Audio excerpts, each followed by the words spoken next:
Yoga in prison? Germany's five-star slammer. 60 Minutes visits a prison that would shock most Americans. Is Germany's prison philosophy the answer? For this week's broadcast, a 60 Minutes team paid a visit to a modern German prison nicknamed the Five-Star Slammer by the German press. The inmate conditions they found at Heidering Prison about 20 miles south of Berlin, Germany would shock most Americans. The prison is surrounded by fences, not walls. The hallways are filled with light and inspiring views of the countryside beyond the perimeter. Thought-provoking artwork by inmates is on display. Prisoners walk the grounds in street clothes, practice yoga, take classes, and cook meals for themselves. It doesn't look like any prison that I've ever seen in the United States, says 60 Minutes producer Marc Lieberman. I've been on a Google campus for other stories, and frankly, it reminded me very much of it. Lieberman visited Heidering along with correspondent Bill Whitaker and associate producer Michael Kaplan to a tour of German prisons by a group of American prison supervisors and politicians learning about the philosophy of incarceration in Germany. The basic level of comfort and normalcy with which German inmates serve out their prison sentences sparked debate about whether the practices could work in American-style penitentiaries.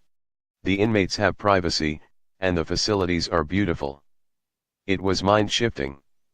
We had gone to a Pennsylvania prison prior to going to Germany, says Lieberman, and it just felt depressing. You go to Heidering, and it's open and there's space, and the inmates have privacy, and the facilities are beautiful. It was mind-shifting. Lieberman saw immaculate sports facilities at Heidering that included 3 AstroTurf soccer fields, an indoor basketball court, where yoga classes are held, and a pristine running track. All the facilities were just really perfect, said Lieberman. The role of women in German prisons was also a striking difference for the American visitors. The 60 Minutes team observed women working in various roles at male prisons as guards, teachers, counselors, and wardens.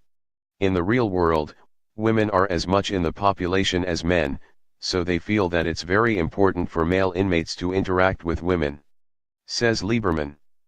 When they do get out, it won't be as much of a shock. It's sort of trying to maintain that normalcy. They call it normalization.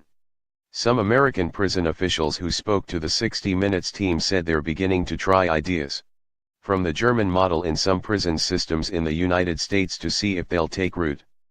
But can the United States embrace a philosophy of imprisonment based on rehabilitation rather than punishment? Punishment doesn't even come into the equation in Germany. They think that losing your freedom, being locked away from the outside world, is punishment enough, says Whitaker. And then they work at getting you back to your family, back to your town, back into society. Photo of Heidering Prison circular mural courtesy of Johannes Sierlein. The video above was originally published on April 3, 2016.